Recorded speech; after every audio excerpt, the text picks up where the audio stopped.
La época de oro del cine mexicano cerró un capítulo oscuro en 1999, cuando varias de sus leyendas fallecieron en circunstancias que aún despiertan controversia. El esplendor de sus carreras contrasta con los enigmas y desafortunadas tragedias que marcaron sus últimos días. Esther Fernández, pionera de la época de oro del cine mexicano, murió el 21 de octubre de 1999 a los 84 años, en la casa del actor, donde vivió sus últimos meses debido a problemas de circulación. Retirada de la industria cinematográfica desde hacía décadas, atravesó una etapa final definida por la soledad y el olvido. A pesar de haber sido una de las actrices más influyentes de su época, su partida, lejos de los reflectores que alguna vez iluminaron su carrera, marcó el fin de una estrella que brilló intensamente en el cine mexicano.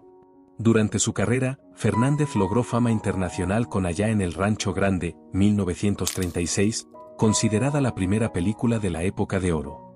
Fue de las primeras en integrarse al Star System mexicano y protagonizó cerca de 40 filmes, como Santa, La Adelita y Doña Perfecta. Su incursión en Hollywood con Two Years Before the Mast, 1946, fue breve, ya que prefirió regresar a México. Sin embargo, su trayectoria se interrumpió a los 37 años, tras ser diagnosticada con hepatitis, enfermedad que la obligó a retirarse del cine. Tras su retiro, Esther se dedicó a la pintura, convirtiendo su pasatiempo en profesión. Aunque eventualmente participó en producciones menores, no logró recuperar el impacto de sus años de gloria. Su vida personal incluyó momentos memorables, como su breve compromiso fallido con Pedro Armendáriz. A pesar de su retiro temprano y las dificultades que enfrentó, su legado en el cine mexicano persiste como un testimonio de su importancia en la industria y la cultura de su país. Malena Doria murió el 19 de abril de 1999 en la Ciudad de México, a causa de un infarto agudo de miocardio, siguiendo el trágico destino de su madre, Ada Carrasco, quien también falleció por la misma causa. Su muerte sacudió al mundo del espectáculo mexicano, dejando un vacío en la televisión y el cine, donde había forjado una carrera notable. Su hija, Magda Rodríguez, falleció años después, en 2020, debido a complicaciones de salud, cerrando un capítulo de pérdidas familiares. En su vida personal, Malena se unió en matrimonio con el actor Jorge del Campo, con quien tuvo 3 hijos, Jorge, Magda y Andrea Rodríguez. Magda y Andrea se destacaron como productoras de programas televisivos exitosos, como Consejo de Mujer y Enamorándonos. Malena comenzó su trayectoria artística en 1957, con la película Pobres Millonarios, y construyó un legado en cine y televisión. Participó en películas emblemáticas como Las Poquianchis y Canoa, así como en telenovelas como El Maleficio e Imperio de Cristal. Su versatilidad y talento dejaron una marca indeleble en más de 30 telenovelas y numerosas películas. El asesinato de Paco Stanley, ocurrido el 7 de junio de 1999 frente al restaurante El Charco de las Ranas, en la Ciudad de México, continúa siendo un caso sin resolver después de 25 años. El ataque dejó al conductor sin vida, a Jorge Gil herido y a otra persona cercana también fallecida. La conmoción pública se intensificó debido a las controversias que rodearon a Stanley, como sus presuntos vínculos con círculos delictivos y su consumo de sustancias. Además, se señaló a Mario Bezares, Paola Durante, Jorge García Escandón y El Cholo como posibles responsables. Estos permanecieron más de un año en prisión preventiva, pero fueron liberados por falta de pruebas, dejando el caso en la incertidumbre. El día del incidente, Paco Stanley había conducido su programa una tras otra junto a Bezares y otros. Los colaboradores más tarde acudieron al restaurante habitual, donde, después de comer con Bezares y Gil, Paco Stanley fue atacado al salir del lugar. Aunque las investigaciones apuntaron a posibles vínculos con figuras del crimen organizado, como Amado Carrillo Fuentes, las pruebas no lograron conectar de manera concluyente a los implicados con el hecho. Las teorías sobre motivos personales, ajustes de cuentas y una llamada misteriosa que Bezares habría recibido en el restaurante incrementaron las especulaciones. A pesar de recuperar su libertad, Mario Bezares y Paola Durante cargaron con el estigma público durante décadas.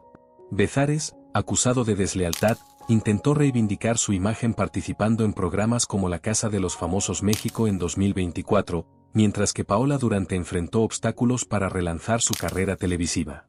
La falta de pruebas y el velo de incertidumbre han mantenido el caso vivo en la memoria colectiva, reflejando las dudas y teorías que aún persiguen a los principales señalados y a las autoridades que nunca lograron esclarecer el crimen. Yolanda Vargas Dulce falleció el 8 de agosto de 1999 en su hogar en la colonia Pedregal de San Ángel, Ciudad de México, a los 73 años, debido a una embolia pulmonar.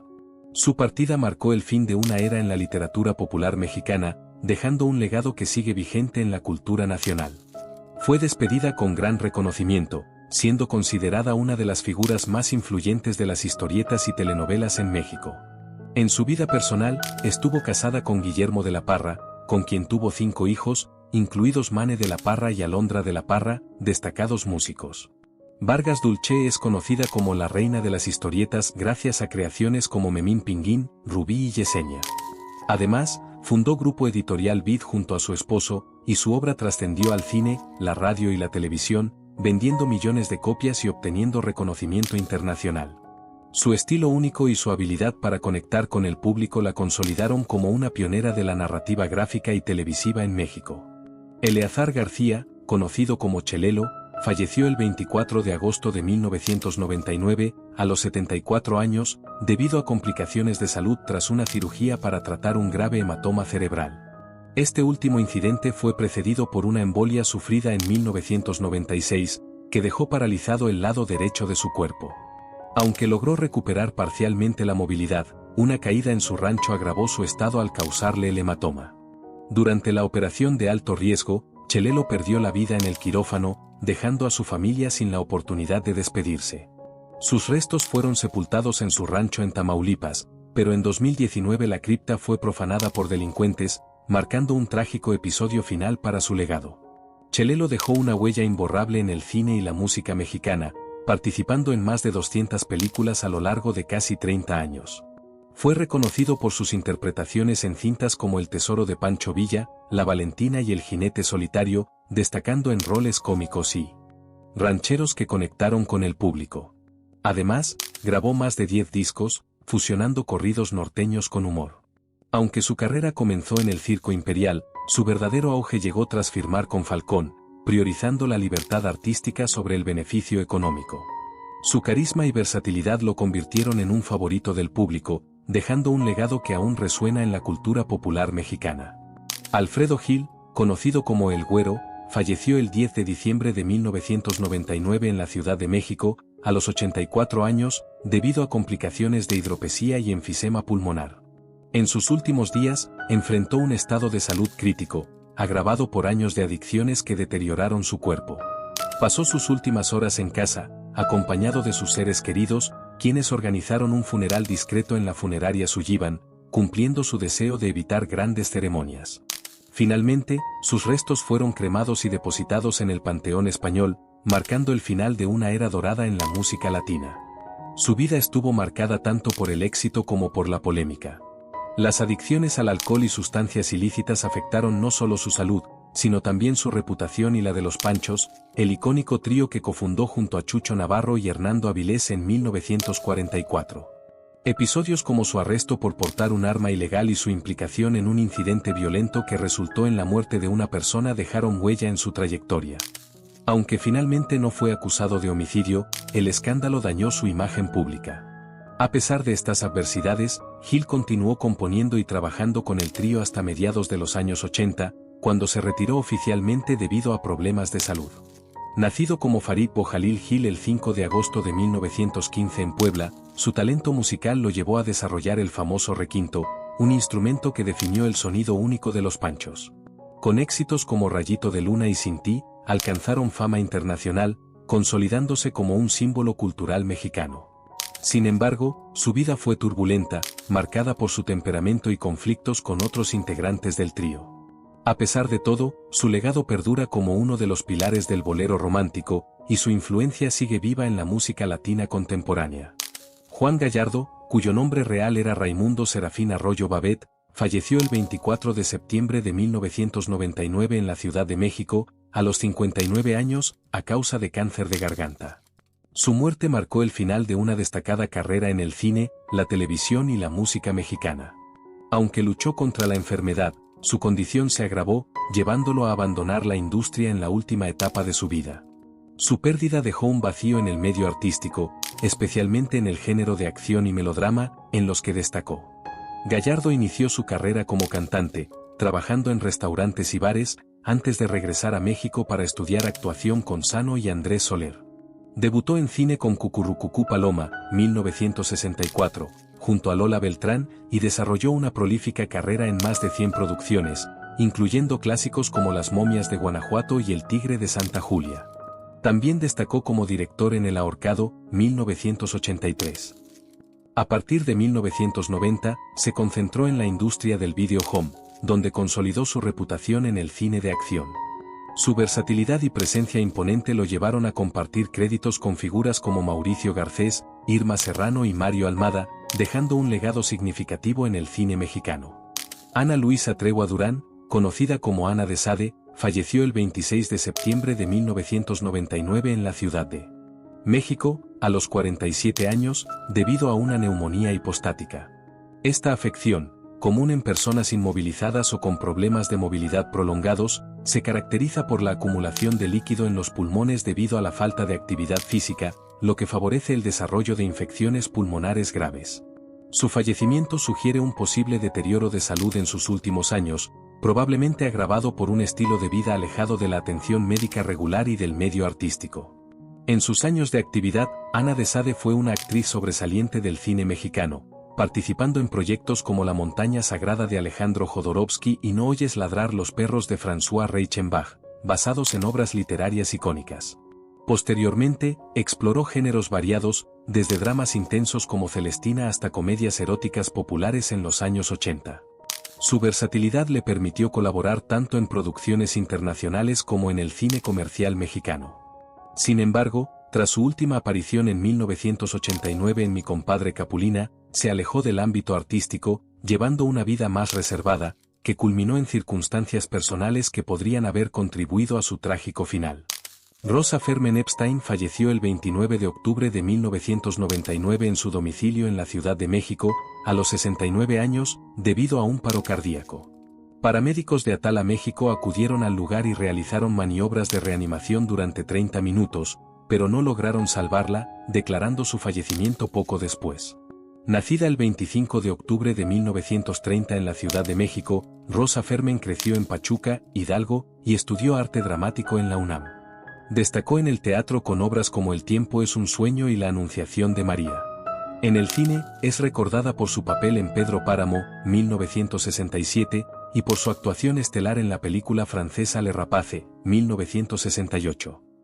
Colaboró con figuras icónicas como Cantinflas, en Un Quijote sin mancha, y Shirley MacLaine, en Tom Jules for Sister Sarah.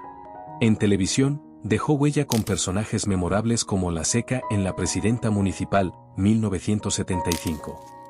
Su última gran actuación fue en Profundo Carmesí, 1996, que le valió una nominación al Ariel. Rosa Fermen se consolidó como una de las actrices más versátiles de su generación, destacando en producciones tanto nacionales como internacionales. Horacio Gómez Bolaños falleció el 21 de noviembre de 1999, a los 69 años, debido a un infarto agudo de miocardio. A pesar de haber experimentado un dolor persistente en el brazo izquierdo días antes, lo desestimó, creyendo que era una molestia pasajera. Este síntoma, una señal común de problemas cardíacos graves, fue ignorado, lo que resultó en un desenlace fatal. Su muerte repentina dejó consternados a familiares, amigos y colegas, quienes reconocieron su invaluable aporte a las producciones de Chespirito. Fue cremado, y sus cenizas descansan en la parroquia Madre de Dios, en Naucalpan de Juárez.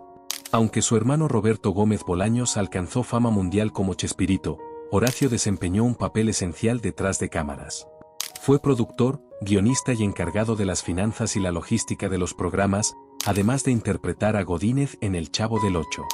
Su habilidad administrativa y su compromiso con las producciones contribuyeron al éxito de los proyectos televisivos de su hermano, dejando un legado significativo en la historia de la televisión mexicana.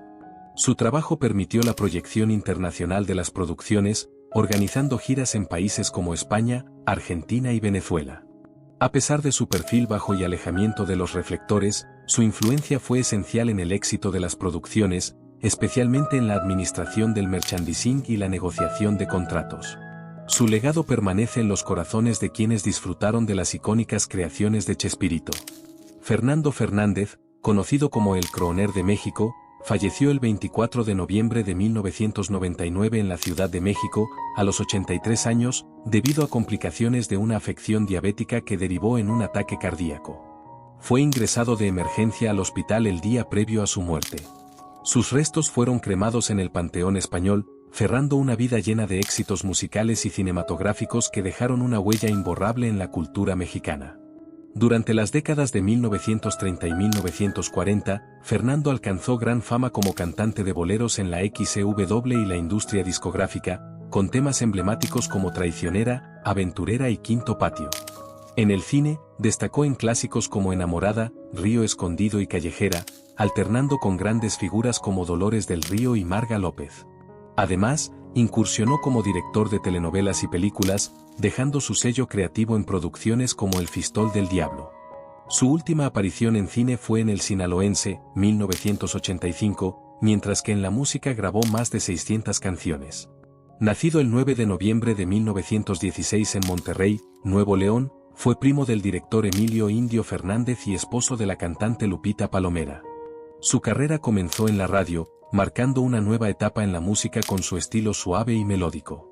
A lo largo de su vida, combinó el éxito en la radio, el cine y la televisión, dejando un legado que permanece vigente en la memoria cultural de México y América Latina. Antonio Raxel falleció el 25 de noviembre de 1999 en la Ciudad de México, a los 77 años, debido a una acidosis respiratoria. Esta condición ocurre cuando los pulmones no logran eliminar suficiente dióxido de carbono del cuerpo, lo que provoca una acumulación de ácido en la sangre. La acidosis respiratoria suele ser consecuencia de enfermedades pulmonares crónicas, como la EPOC, o de infecciones graves que afectan la capacidad respiratoria. En el caso de Raxel, su avanzada edad y posibles problemas respiratorios previos pudieron haber contribuido al deterioro que llevó a esta afección, limitando su capacidad para oxigenarse adecuadamente. Raxel tuvo una prolífica trayectoria como actor, participando en más de 250 películas y destacándose en el teatro y la televisión. Fue reconocido por su versatilidad en roles tanto dramáticos como cómicos, y su distintiva voz lo convirtió en un narrador icónico en series y películas como Mazinger Z, Voltron y Robotech. En el cine, trabajó junto a grandes figuras del cine mexicano, mientras que en el doblaje prestó su voz a personajes memorables, incluyendo al almirante Piet en Star Wars, El Imperio contraataca. Aunque sus últimos años estuvieron marcados por trabajos en producciones de menor escala, su legado artístico sigue vigente en las generaciones que crecieron escuchando su voz o disfrutando de sus actuaciones. Tito Guízar falleció el 24 de diciembre. En 1999, en San Antonio, Texas, a los 91 años, Tito Guízar falleció debido a complicaciones relacionadas con su avanzada edad, siendo la causa específica una acidosis respiratoria. Posteriormente, su cuerpo fue repatriado a México y sepultado en la parcela de la Asociación Nacional de Actores, ANDA, en el Panteón Jardín de la Ciudad de México. Su fallecimiento marcó el final de una vida llena de aportaciones al cine, la música y la televisión mexicana. Reconocido como uno de los pioneros de la época de oro del cine mexicano, Tito Guízar alcanzó fama internacional con Allá en el Rancho Grande, 1936, la primera película mexicana en ser reconocida fuera del país. A lo largo de su carrera, trabajó en Hollywood con estrellas como Dorothy Lamour y Ray Milland, y condujo uno de los primeros programas bilingües en la CBS. Más tarde, cautivó a nuevas generaciones con participaciones en telenovelas como Marimar y La Usurpadora. Cantante lírico y actor versátil, Tito dejó un legado cultural imborrable, siendo un embajador de la música ranchera y del cine mexicano en el mundo. Kitty de Hoyos, conocida como la Marilyn Monroe mexicana y símbolo sexual de la época de oro del cine mexicano, falleció el 28 de diciembre de 1999, a los 63 años, tras 4 años de lucha contra el cáncer de colon. En sus últimos meses, la actriz enfrentó una ardua batalla que la dejó debilitada, pero nunca perdió su espíritu combativo. Su esposo, Juan Francisco Torres Landa, le rindió un último homenaje con una serenata de amor eterno durante su funeral, donde amigos y familiares la despidieron con una lluvia de rosas blancas. Este tributo fue un reflejo del amor y admiración que inspiró a lo largo de su vida y carrera. Kitty construyó una carrera que abarcó más de 30 películas, telenovelas y obras de teatro. Destacó en producciones como Los cuervos están de luto, que le valió una Diosa de Plata, y en colaboraciones con figuras como Silvia Pinal y Cantinflas. Desde su debut en Que bravas son las costeñas y su controvertido desnudo en Esposas infieles, se consolidó como una de las actrices más audaces y queridas de su generación. Incluso tras su diagnóstico, continuó trabajando en proyectos como la telenovela Salud, Dinero y Amor, 1997. En 1999, recibió un homenaje por sus 45 años de trayectoria en la Cineteca Nacional, donde expresó su anhelo de alcanzar el año 2000. María Cristina Guadalupe Hoyos, nacida en 1936, destacó desde joven por su belleza y talento. Estudió actuación en la Academia de Andrés Soler y rápidamente se convirtió en una figura icónica al interpretar a mujeres fatales en la pantalla grande. Su vida personal estuvo marcada por el apoyo incondicional de su esposo y sus hijas, quienes la acompañaron hasta sus últimos días. Es recordada como una mujer valiente, talentosa y pionera en su tiempo.